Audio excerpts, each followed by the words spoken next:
This is a parliamentary dictation with speed of 80 words per minute taken from Sir Kailash Chandra's shorthand transcription F35 transcription number 86. Please like, share and subscribe. Ready? Sir, it is my proud privilege to initiate this important debate on the sixth plan in this august house.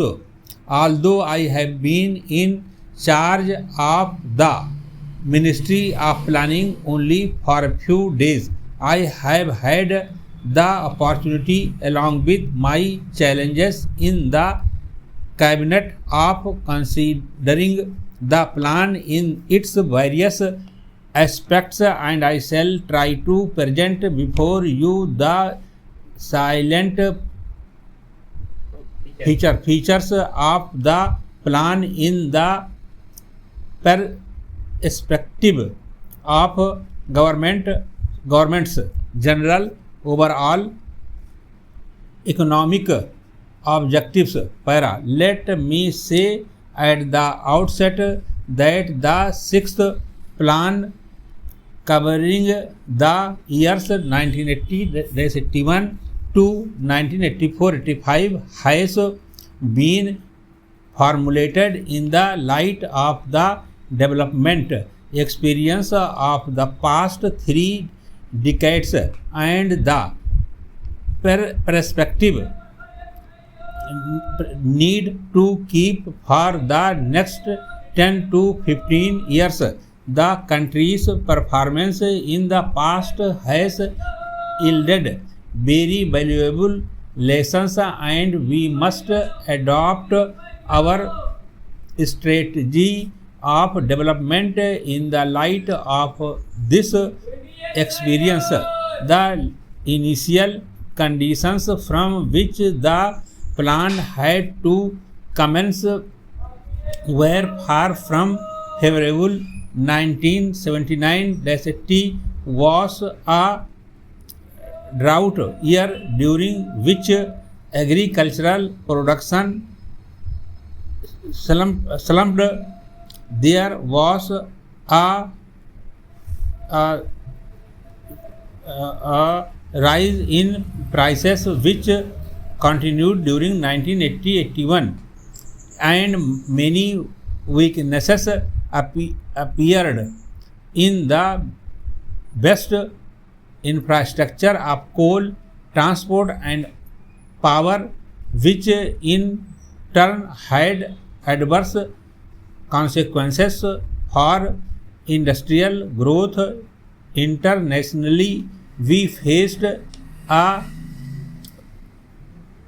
sunrise in prices of petroleum and other imports, while recessionary conditions in the industrialized world held out a threat for our exports. In a situation such as this, it was not easy for the government and the planning commission to chart the course of the country for the next 5, 10 or 15 years, which would be bold of definitive.